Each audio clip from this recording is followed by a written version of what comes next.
Good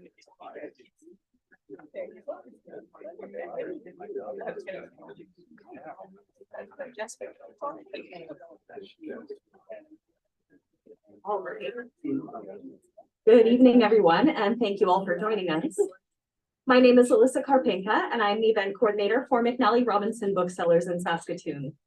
This event is coming to you from Treaty 6 territory, the traditional lands of the Cree, Saulteaux, Dene, Dakota, Lakota, Nakota, and Métis nations. Just to note that this event is being live streamed, so please be aware of the webcam to your right. I'd also like to take this moment to encourage you to silence your phones for the duration of the event. It's my pleasure to welcome you to the Saskatoon launch of Cheated, the Laurier Liberals and the Theft of First Nations Reserve Land by Bill Waiser and Jennie Hansen, and published by ECW Press. Thank you to Bill and Jennie for being here tonight, and to Doug Cuthand for joining us as host. I will now turn things over to Doug. Please give him a warm welcome.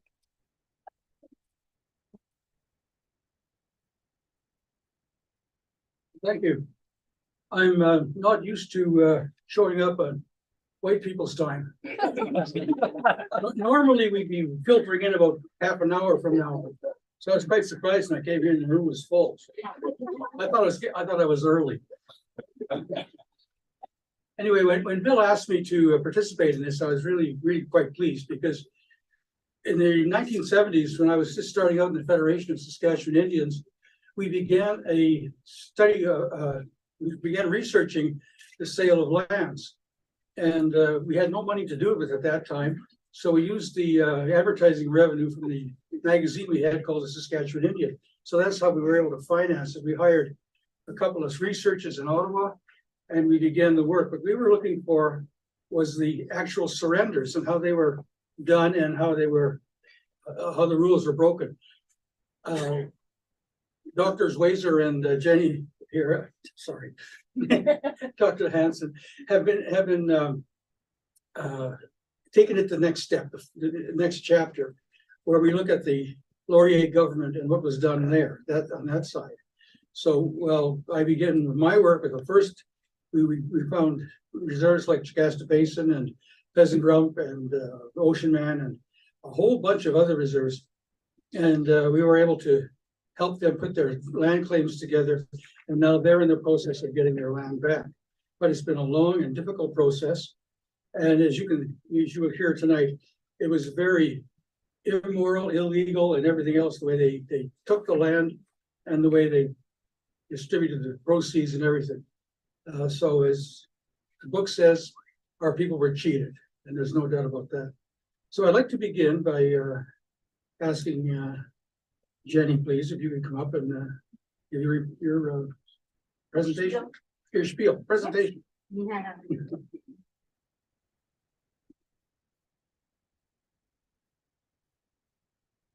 Thank you, Doug, for the kind words.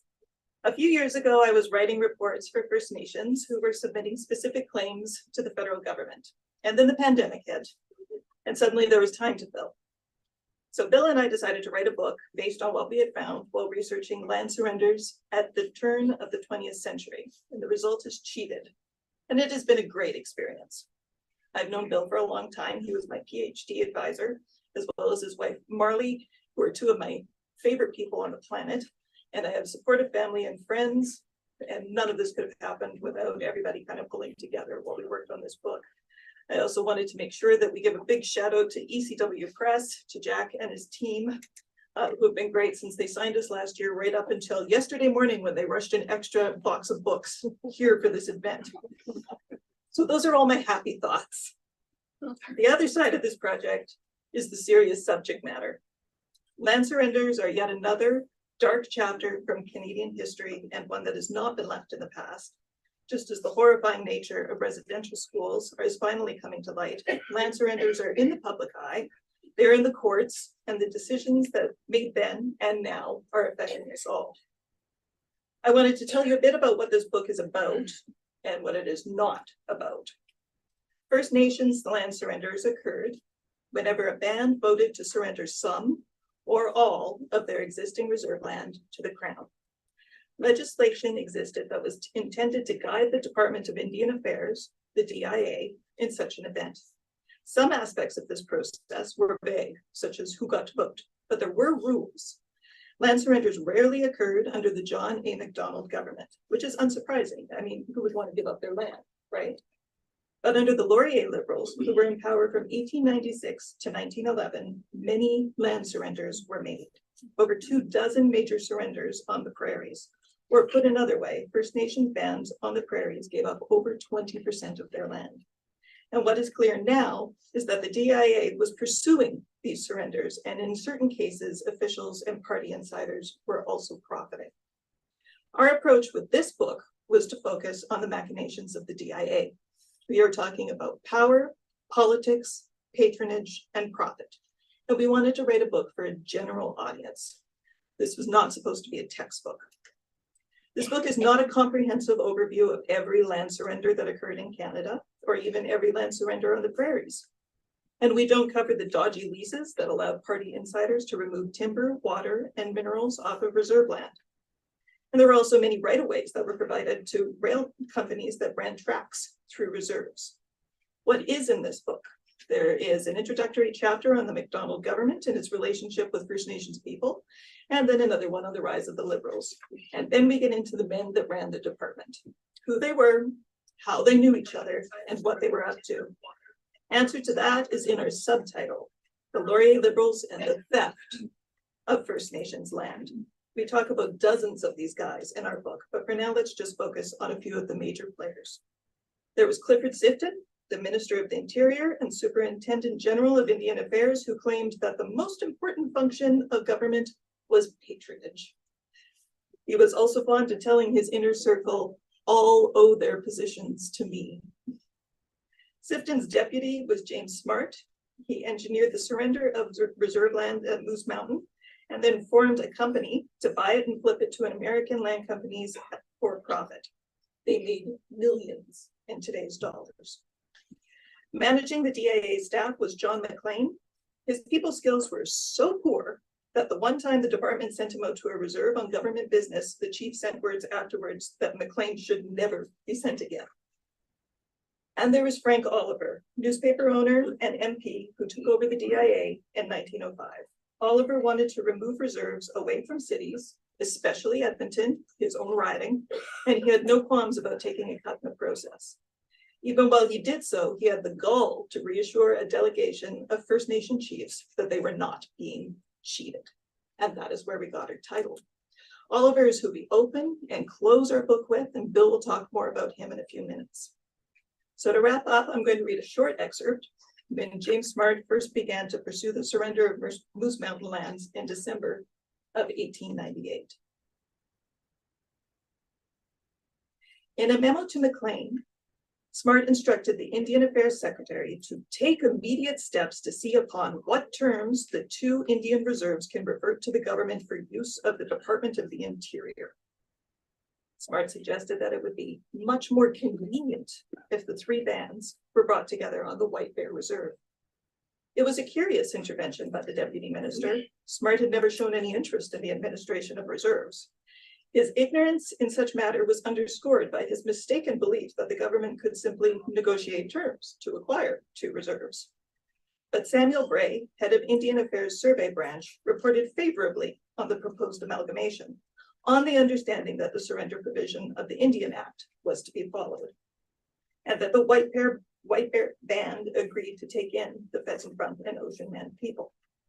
And McLean didn't question the wisdom of relocating the 2 bands, let alone wonder why they would willingly abandon their successful farming operations and give up their land. He simply reinforced Bray's reminder that a surrender vote was necessary, that the reserves belonged to them, but they might be induced to surrender for a fixed sum. Smart was all for that. Have steps taken, he scribbled across the memo. This ought to be attended to at once. And now we're going to go.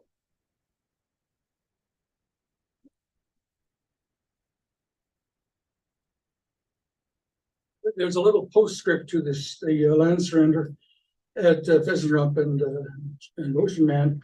Those 2 bands were Nakota, and when they were transferred over to a Cree reserve. So there was no respect for the language, culture, tradition, or anything like that. And they were all just expected, well, they were all Indians, eh? So they just lived together. But it was very different. It was very difficult. And for many years, there were social problems and issues on the reserve as a result of that kind of forced relocation. So anyway, I'd like to call upon Bill now, Bill Waiser. And be sure to point out that I'm the inspiration for your book.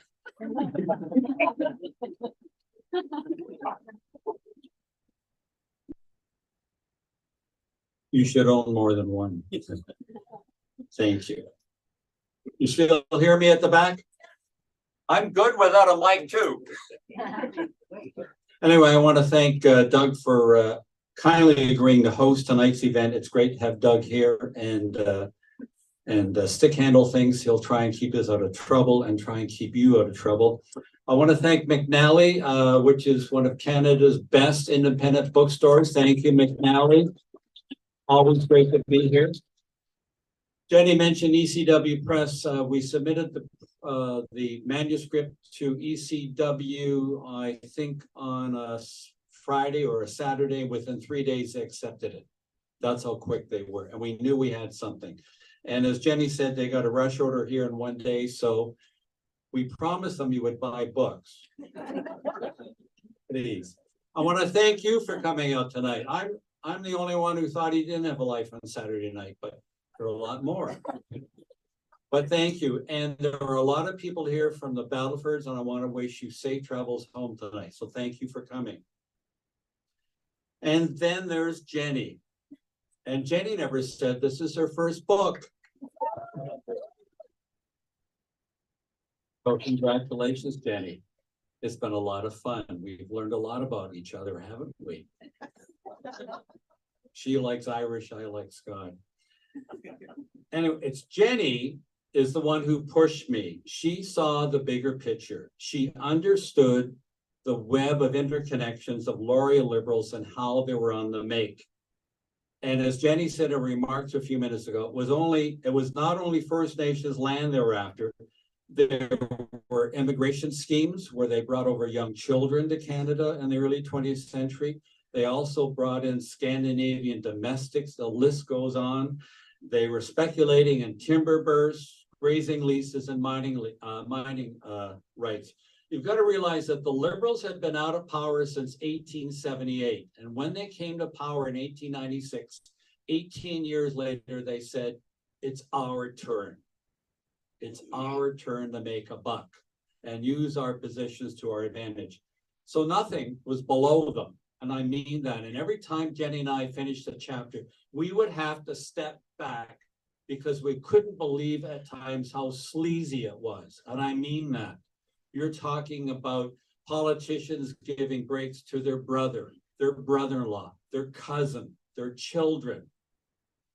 First Nations people and Métis people like to talk about all my relations. It's a term you often hear. Well, for the Laurier Liberals, it was all my family, all my friends, all my colleagues, even the cleaning lady, the evening cleaning lady who worked in the Department of Indian Affairs offices at night ended up with reserve land. And she couldn't point out Western Canada on a map. And yet she ended up with several quarter sections. It was argued at the time that First Nations had too much land. They were given too much land at treaty. They had too much land because reserve populations that declined since the 1880s. They had too much land because it was needed for white settlers. Settlement didn't need this land. There was lots of land available for settlers in the early 20th century. And to put this in perspective, prairie reserves represent 1/2 of 1% of the total land base of Manitoba, Saskatchewan, and Alberta. I'll say that again. 1/2 of 1% is reserve land. It's a very small amount, and it wasn't needed. But there was tremendous opportunity, as Jenny said, for Liberals on the make. And one of them was Frank Oliver. He's the Liberal Minister of the Interior and Indian Affairs from 1905 to 1911, when he continued as a backbencher when the Board of Conservatives took over. Oliver, as a cabinet minister, believed that First Nations reserves should never have been placed near urban centers. That was his credo. And that applied particularly to Edmonton, Oliver's base of operations. And Frank Oliver did all he could to push for the partial surrender of reserves around Edmonton. One of those reserves was the Michael First Nation.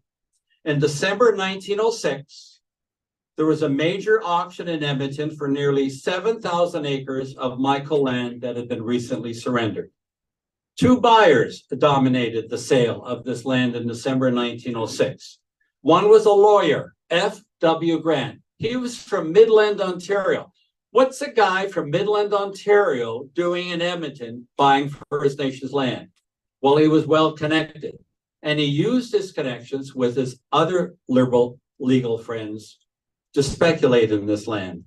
The other large buyer was Christopher Farney. He was a successful farmer, and as I said, they're both Liberals. Both men secured about 3,000 acres, and when you bought land at auction, you paid 5% down for the land. And you were expected thereafter, every year thereafter, to pay the remainder in regular installments. So every year you'd have to pay an installment. Both men failed to honor the agreements. Both men failed to make an installment payment after December 1906. And that was not uncommon. Jennie and I looked at Indian Affairs files that were 2 or 3 inches thick, where buyers of First Nations land either defaulted on the payment or stretched it out for decades. So again, they didn't need this land. It ends up in the hands of speculators. F.W. Grant was left alone. He was never hassled about failure to make payments. But Indian Affairs threatened Farney with the cancellation of his purchase and the loss of his down payment. And that's where I want to pick up the story from Cheated. Farney was thrown a lifeline. Remember, he bought the land in December 1906? On June 3rd, 1910, John J. Anderson, manager of Edmonton's Union Bank of Canada, asked Indian Affairs for the address of Farney. He then approached Farney with an unsolicited offer to buy all his Michael land. It was too good to be true, after all of Farney's failed attempts to unload the land and minimize his loss. As the Farney family recalled that moment, quote, "We were under great pressure from the government. Naturally, we were ready to clutch at anything. We were prepared to sell at a sacrifice if necessary, provided we could give title." Anderson bought the land from Farney and paid off the Michael land he had bought by the end of 1911. So he paid Indian Affairs. Patents for approximately 3,600 acres were issued to Anderson in the new year.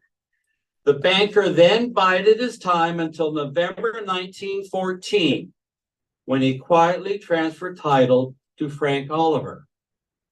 Frank Oliver in 1914, by then as a Liberal backbencher in the House of Commons. Who was Anderson to Oliver? Anderson was Oliver's son-in-law.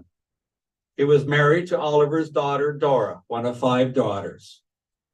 Anderson had paid roughly $28,500 for the Michael land, $4,900 to Farney, and $23,600 to Indian Affairs. In making the formal transfer to Oliver, though, he estimated the value to be roughly $71,000. Anderson's 1910 investment had increased a whopping 250%. The former Indian Affairs Minister real estate windfall did not remain secret for long. A distressed Stanley Farney wrote Oliver on behalf of his ill father in early March 1915, just months before the elder Farney's death. A copy of the letter was found in the hands of William J. Roche, the Conservative Minister of the Interior and Indian Affairs, who read it aloud on the floor of the House of Commons. The younger Farney described in detail how Oliver had orchestrated, quote, "a very infamous conspiracy through fraud and misrepresentation with the connivance of the department. Anderson, his son-in-law, was the blind, Farney fumed, his father, quote, the victim." The letter ended with the threat of legal action unless there was some restitution of the damage. Nothing was done about the swindle. Oliver was never called to account. This is a former minister of the Crown who acquired Indian land illegally, and he got away with it. He was not even censored by the House. He continued to represent Edmonton until his defeat in the December 1917 general election. Oliver had no shame. It had always been known that the newspaper publisher and editor was vehemently opposed to the presence of First Nations in the Edmonton area. He consistently maintained that these reserves and their occupants stood in the way of settling and developing the West and bringing about a greater future. Like other Indian Affairs officials, though, Oliver couldn't resist helping himself to the Michael land for personal gain. He was no different from other speculators and certainly just as resourceful as them, but more cunning, given how, quote, he'd been bungled Farney out of his lands. Thank you.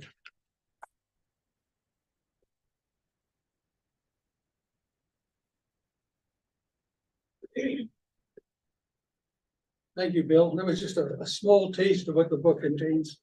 You have to take it in small bites because I was getting livid every time I go through a chapter. Anyway, we have some time, so I'd like to ask if there are any questions, and they'll be willing to answer.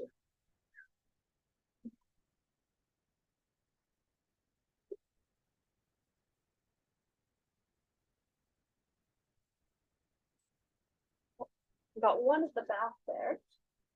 I can't see, I've got so much light in my Yes, face. you there. Yes, please. It'll be a shock to Bill and Jenny that I'm asking a question. Can you guys talk about your writing process with having two authors instead of one? You go ahead.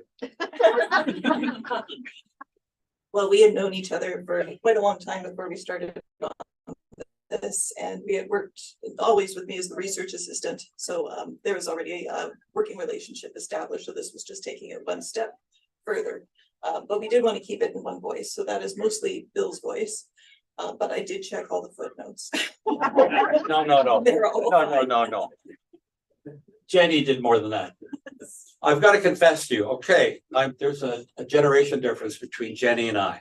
I always thought Laurier should be revered for settling the Prairie West. It was the one great outstanding task of Confederation that remained when the Laurier Liberals took office, settling the West. And I had this image of the Laurier government and Sifton and others doing this. And Jenny, as we're going along through the research process, kept on saying, no, Bill, these are really bad guys. and then I would do some draft, right? No, Bill, they're really bad guys. And finally, this old guy paid attention to her, but that's what I said on my remarks. She's the one, and Jenny's not giving herself credit. Jenny understands connections in society, and her PhD dissertation was about Victorian and early 20th century scientists, right? And the connections between them. She's the one who figured out the connections. Hey, Bill, it's his brother-in-law. No, it's his son's friend. She saw all of this web of interconnections. And I didn't appreciate this at first, and I don't think Jenny really appreciated it first until we got it all mapped out and we saw it staring back at us. And we thought, holy moly, what a web of deceit and corruption. And it really was. So she's not being fair to herself. Hey, Jenny.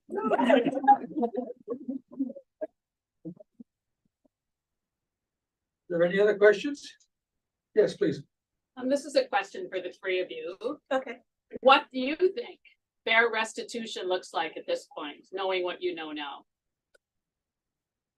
Well, when we first began it, we had a team of researchers called Ken Tyler and Roland Wright, Tyler and Wright. And their conclusion was we should dig them up and drag them in front of a judge and try them. Yeah, what is your restitution? Go ahead.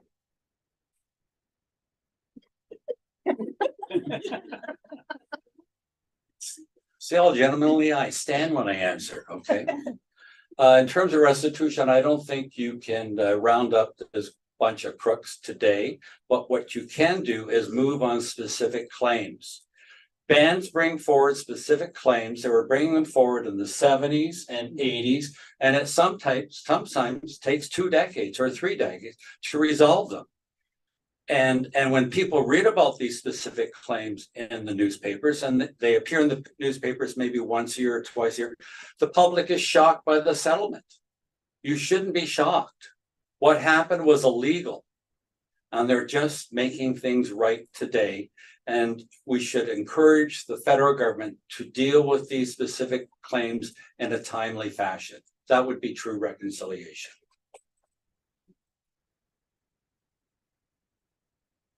And I just wanted to add to that, that our hope with this book is that it's a conversation starter.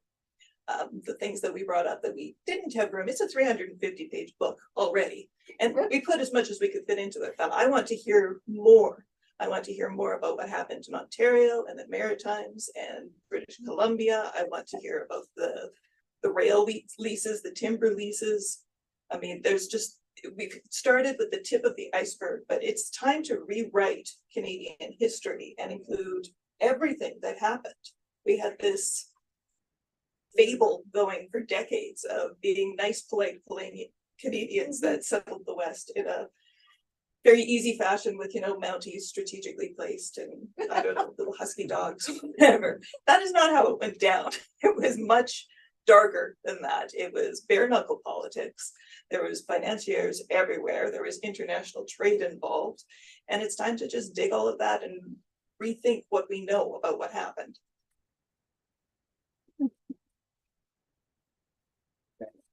So is this book just Saskatchewan, or is it Western Canada, or the whole thing? Can't be the whole You go thing. first. No. This book mainly addresses what happened with prairie surrenders, though we did have to give them that. Saskatchewan, okay. And Manitoba. Right over. We worry about Sorry. but we do provide some national context behind that as well.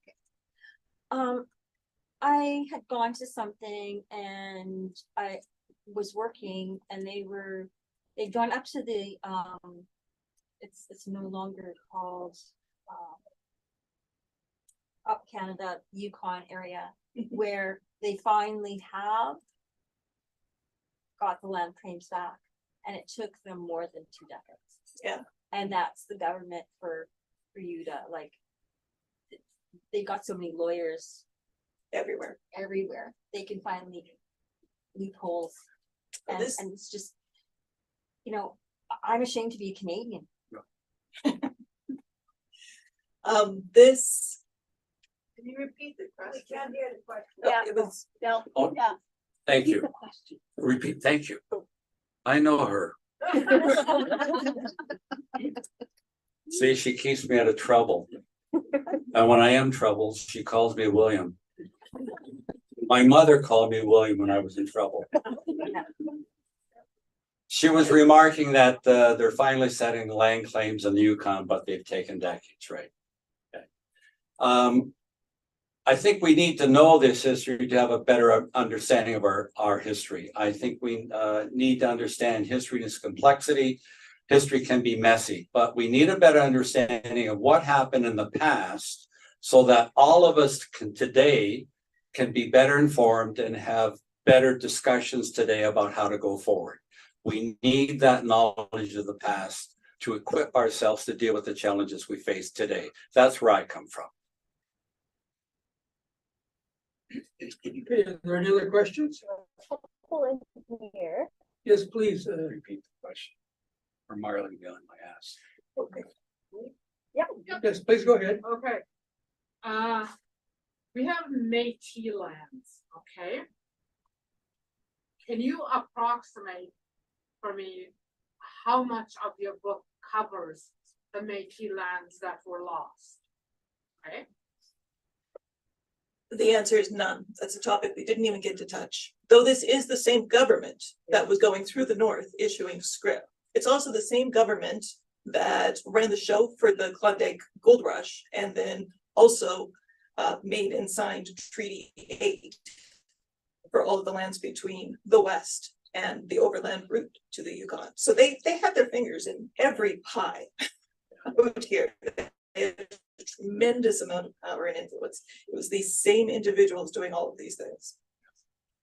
Thank you. I just wanted to mention about the 40 years ago, a long time ago, I was Yukon historian for the Canadian Park Service.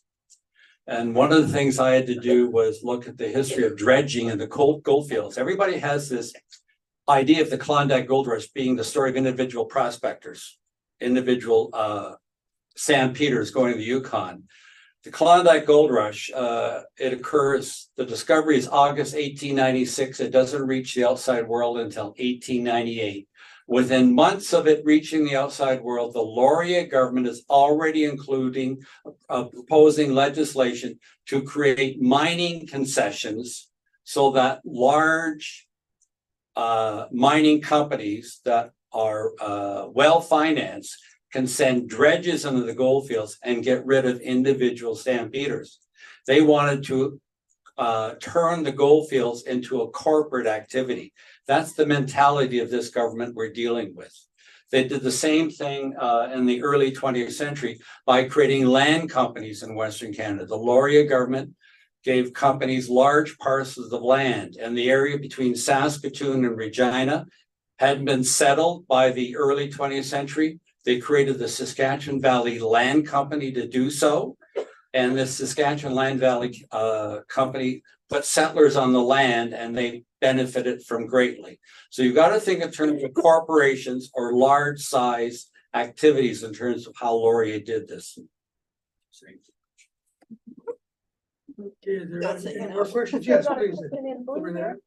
I'm just wondering, nowadays, the journalists cover up everything and report every news from the government. And did you find any news reports and releases from journalists informing the public about what was going on?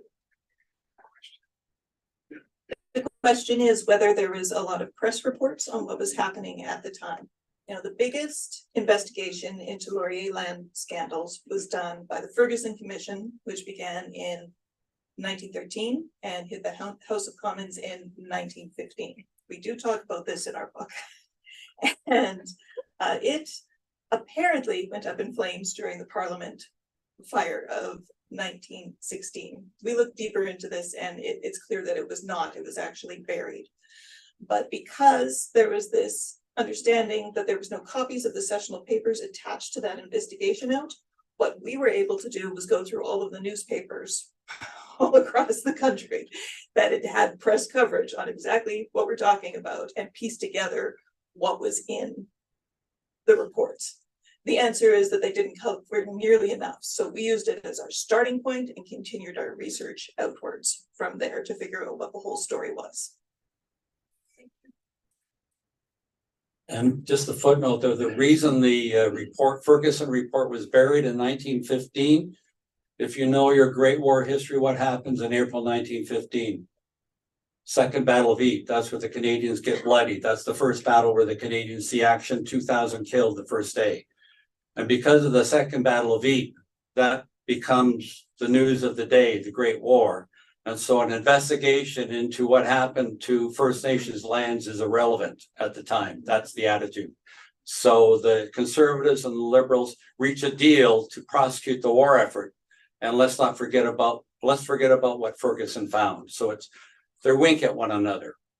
And what should also be said along these lines, we didn't say, we've been hammering Liberals tonight, right? Yes. It's about time the Conservatives got it right. Yep. The Conservatives and opposition continually complained about this in the House of Commons. Why they're complaining, though, is that they wanted in on the action.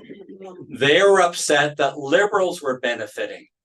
And they complained, we're not getting enough notice about the auctions. We're not getting advance notice about this or that. It's only going to Liberal friends. We want to know as well. And when it's debated in the House of Commons about First Nations land, Robert Borden, the opposition leader, has no problem with surrendering reserves, just as long as Conservatives benefit too. It's also interesting to point out that the Sifton family owned the Regina Leader, which became a Regina Leader Post. And so they controlled the flow of information and any news stories coming out about this in southern Saskatchewan. So they had put a lid on a lot of this stuff. That's absolutely correct, Doug, but did you know that they also had ownership in the Winnipeg Free Press at the time? Yeah, that's He had right. to give up part of it when they went into power, and James Smart, who I talked about earlier, was also involved in the Sun, and so was the Brandon Sun, and so was William White, who was one of the other conspirators. So there's newspapers all over the place on this. Is there one other question? I'll take one more here. Oh, I guess I'll take two. Go ahead, sir. You've clearly indicated that the book is about surrender. And I'm sure there are some reserves that have fallen in the cracks. I'm thinking of Stony Knoll. That's or mentioned, yeah. Is it called First Chippewayan? It's Young Young Chippewayan or Stony Knoll. That's two names. And for some reason, that seems to have fallen in the cracks. I don't think it was ever settled, was it? No, it hasn't been settled yet. No. I guess it's a matter of getting, the people are spread all over the place, so they already have to reconstitute that First Nation. It's going to take quite a bit of work. Yeah, I was using a different meaning for Yeah. the word settled. Okay, well, Jenny and I and Cheated use what happens at Young Chippewayan, and I can never say it right, he'll correct me. Chekatapason, Chicastapace. Chekatapason. Those were two reserves that were surrendered in the fall of 1896. No, fall of 1897. Fall of 1897. And they're reserves that aren't occupied at the time that they're surrendered. And James Smart, the Deputy Minister of Interior and Indian Affairs, sees how easily this is done. It's simply done by order in council. There's nobody on these reserves, and so they take these reserves. And that's where James Smart, the Deputy Minister, gets this idea, well, if we could take those reserves, why can't we take others? And if we meet resistance in taking others, we'll just add a little pressure. And so there's one chapter called Men of Special Qualifications. Go ahead. Okay. I get the feeling he's waiting for me to talk about Reverend McDougall And others. and others. Reverend John Chandler McDougall was man of the cloth, a Methodist missionary who was very active in Alberta for decades. Shortly after the Liberals got into power, he retired from mission work and took up contract work for the DIA. And he went around from reserve to reserve, used his special qualifications as a religious leader and talked them into surrendering land.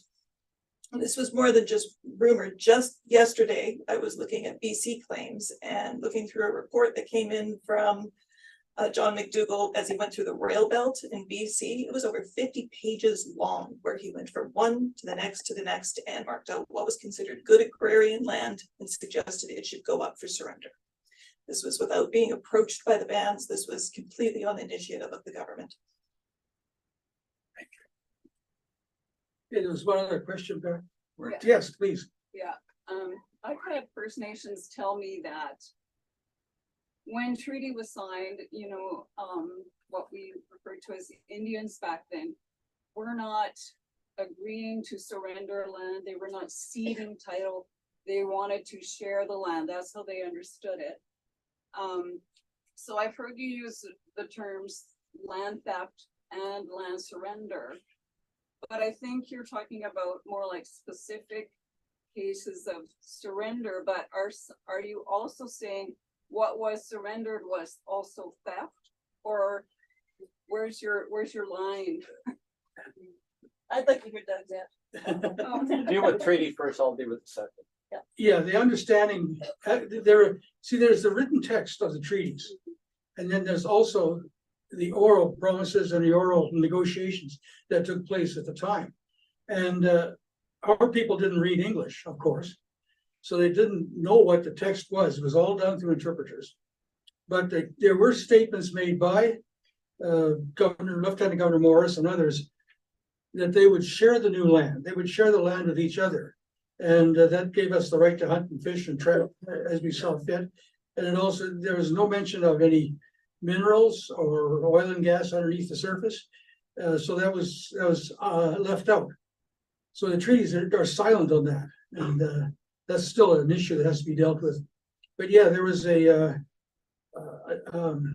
understanding by our people that when we speak of reserve land, we're talking about the land that we never gave up. It's the land we held back from day one. It's never been a part of Canada. It was held by our people. It was owned by our people. It was what we kept behind. Now, on the other side, of course, it's vested in the crown, and the crown holds the land. So there's a I was going to say misunderstanding, but it's deliberate misunderstanding.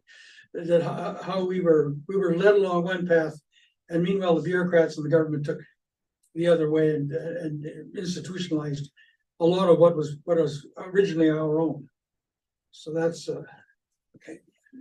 And what Jenny and I are talking about and cheated are reserve surrenders. So at Treaty 6, the meetings both at Carleton in August of 1876 and then Pitt in September of 1876, Alexander Morris says to the Cree that white settlers are coming, you need to select land to settle on.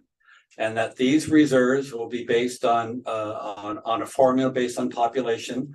That the reserve size will be set at the band population at the time of survey. But what he makes very clear is that these reserves are to be held by you forever. They are inviolate. They cannot be removed from you. They cannot be taken away from you. And that's what we're talking about.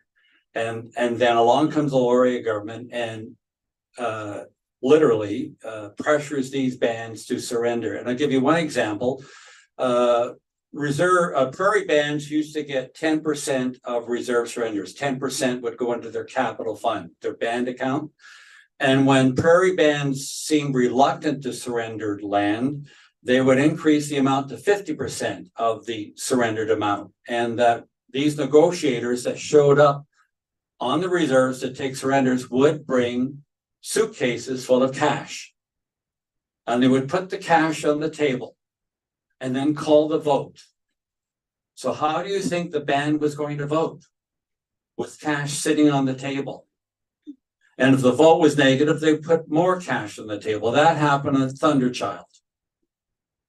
And then when that Thunderchild land became available for auction in Battleford, Lamont, what was Lamont's first name? Anyway, Lamont, who was Attorney General in the first Liberal government, he went up to Battleford and he bought reserve land. Who did Lamont and where did he end up? On the Supreme Court of Canada. So we've got a member of the Supreme Court of Canada buying First Nations land at auction. They're all on the make. They're all in to get it. Even the Indian Commissioner for Western Canada, E.A. Forget. Yes. The Indian Commissioner even bought First Nations land. We know this because First Nations people are managed people. They ignore the treaties. The government treats them like managed or administered people. And the one thing they do for these managed people is keep incredible records. The records are voluminous. The records have never been destroyed, and the records are available today. So what Jenny and I found is that these Indian Affairs officials are self-incriminating themselves. There's a paper trail. We're not making this up. We couldn't make it up. It's so unbelievable at times. But it's all there in the documents, what they did. It's there. One of the things about going through these huge amounts of records is that you get to know the people. I feel like I know them, even though they've been gone for 80 or 90 years, most of them. And I think my thing just died. Oh, still good? Okay, good. So you learn all sorts of weird little things about them, not only the self-incriminating criminal, activities that they were, but he just mentioned Amédée Forget. He became the lieutenant governor of Saskatchewan, and when he was in office, he had a pet monkey named Jacko that he took with him to the office regularly. You can't make these things up. Or John Douglas MacLean, the DIA secretary, was obsessed with getting his predecessor's chair. That was his #1 concern when he got his promotion. So we learn the big things about them and also the little things about them until you get a complete picture of who they were and what they were about and how they were on the make, and also how petty they could be. Yeah. I'll say one other thing. You want to take one more question or say one other thing? Other question, I want to. Go ahead. Jenny emphasized at the beginning that we're looking at this story from the inside, okay? There's an equally important side from the First Nations perspective, and that's being told by elders, and you can see that in the specific claims cases. But what Jenny and I found is that there was incredible intimidation on the part of Indian Affairs officials. They did everything possible to intimidate band leaders to secure the land. And the frustrating thing is that one of the key acts of intimidation is that some of these First Nations bands were quite successful at agriculture. They were doing well at farming. And yet they reached the stage in their agricultural development where they needed more machinery to take their farming efforts to the next level. These band members would look off reserve and they see white settlers using all kinds of new machinery. The band members wanted it for their agricultural operations. You know what Indian Affairs said? Well, we'll let you get this new agricultural equipment if you surrender some of your land to pay for it. Now, is that contradictory to you? You'll get equipment to be better farmers, but you give up the land that you're going to be farming on. That's what they did. They were blackmailed into surrendering their land if they wanted agricultural equipment. So the belief today that First Nations people could not be farming, am I allowed to say bullshit, Doug? Go right ahead. Is bullshit. They could farm, but they were handcuffed by Indian Affairs. It keeps me in line.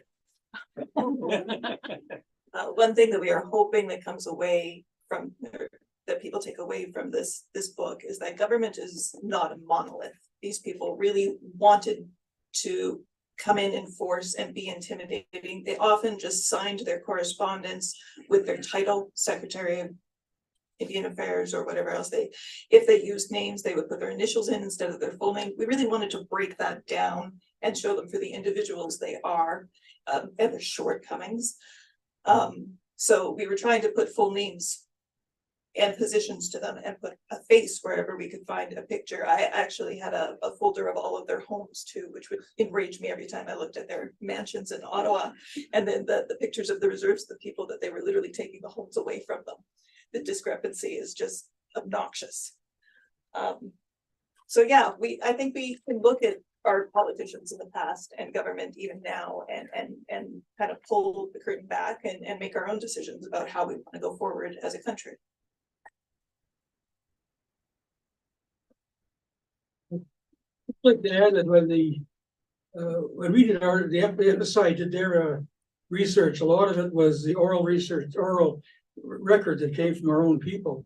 And there was a lot of stories of coercion and forceful, they threatened the people on Pheasant Rump and Ocean Man. They threatened them. The police were going to come and force them off. They were threatened literally by police violence. There was an Indian agent by the name of William Graham who did a lot of land surrenders in southern Saskatchewan. And one time he wasn't having any luck at all getting the people to support him, so he called a lunch break. And while the people were out having lunch, there were a few stragglers in the room. He called a vote, and they voted to surrender the land. You know, that's how sneaky these people were. And the stories from our side of it, they're not on the record because there's no way Graham was going to report that. He just reported he got a successful vote. I'll take one last question. Is there anybody out there? If not. Oh, I got one here. Oh, okay. Sorry. As part of your research, have you expanded into northern Canada? And if so, was it a similar experience with the Prairie First Nations? The question is whether our research extended to northern Canada and whether it was similar to the prairie experience. The answer is no, it didn't make it into this book, but I'm working on it. That's this particular. Okay, I'd like to thank you all for coming out tonight. Please rush around and get a book, and I'd be more than happy to sign it at the front here. Thank you. Go ahead.